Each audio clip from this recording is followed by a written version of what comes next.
Still bringing live coverage here at reInvent 2023. We have the one and only AJ Steynberg, a serverless hero. How are you doing? Hey, Julian, I'm great. How are you today? You're still walking, you're still talking. You survived reInvent. Yes, absolutely. If you're moving around and happy on Thursday, you've won the conference. And that's how I feel right now. Excellent. So you saw the keynote this morning, Bernard Vogel's famous keynotes. Yeah. I think a little bit of a different keynote this year. Yeah. Normally lots of tech-related product announcements. But a lot about architecture. So what did you think? Yeah, so one thing I really loved is the renewed focus on cost and sustainability that we're really applying here. I think we talk a lot about making our economics work, both at Datadog and also like within AWS. And a big part of that is understanding what's driving your costs. Datadog has done a few launches around cost exploration. AWS just launched a brand new feature around cost exploration. It's certainly a big part of the focus, and I'm happy to see that land in the mainstream.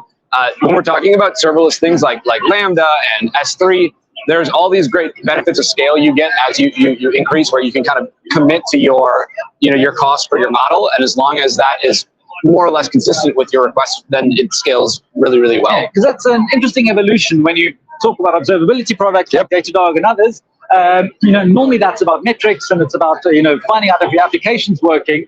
And people haven't previously been using that from a cost perspective. Totally, not at all. Cost is architecture. Absolutely, absolutely, and it's one of those things that is actually a little hard to change with code. But what's not hard to change, and one of my favorite things we're going to talk about today was profiling. Yeah. CPU and memory profiling is something we take really seriously at Datadog, and we have an entire Slack channel about performance wins. Yeah. We have some of the coolest profilers that I love, and I've also used the AWS profilers that are available. And it's just one of those, like, if you have not ever profiled your code, it's never been a better time to go and try it out and see it. And you're going to immediately spot things like Werner described, where they had an exception in a hot path on a Java code that they thought would never get hit. They were like, oh, 1% of the time this state will be invalid, right? And it turned out it was actually 90% of the time because the customers of their APIs changed over time. Yeah. So what you need to be doing is being able to run some kind of profiler continuously over the course of your application development cycle, because those assumptions that you have about how your software is written and will interact with customers are going to change. So I love that part of Werner's keynote. That really resonated with me. Yeah. What else sort of sticks out?